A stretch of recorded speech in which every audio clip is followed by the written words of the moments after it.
Bonjour et bienvenue sur Les Délices de Corylus. Je remercie Ella Édition de m'avoir fait parvenir ce livre, Myriam, ou La nuit du 30 juin 1970 de Jean-Yves Revaux. Il est paru en mai dernier.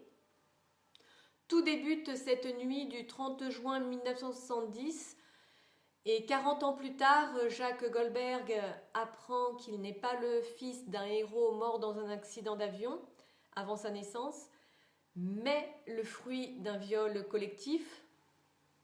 C'est sa mère Myriam qui le lui apprend sur son lit de mort et qui lui demande de se venger. Dès le début, la couverture m'a attirée, de même que le prénom du titre. Les premières pages décrivant le viol collectif ont été dures à lire. Je n'ai pas aimé du tout les descriptions. Heureusement, le livre ne parle pas que de cela. Et cette scène sert de base pour nous raconter ce que sont devenus les 5 protagonistes 40 ans plus tard, ainsi que le fils issu de cette horreur.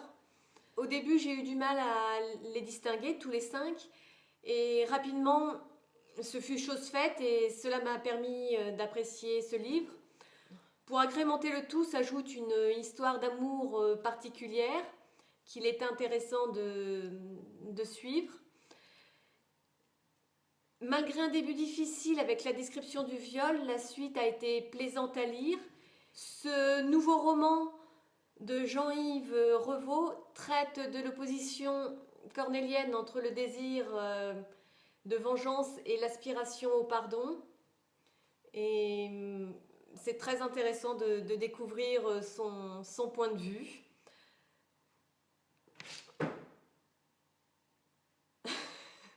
Cléopâtre.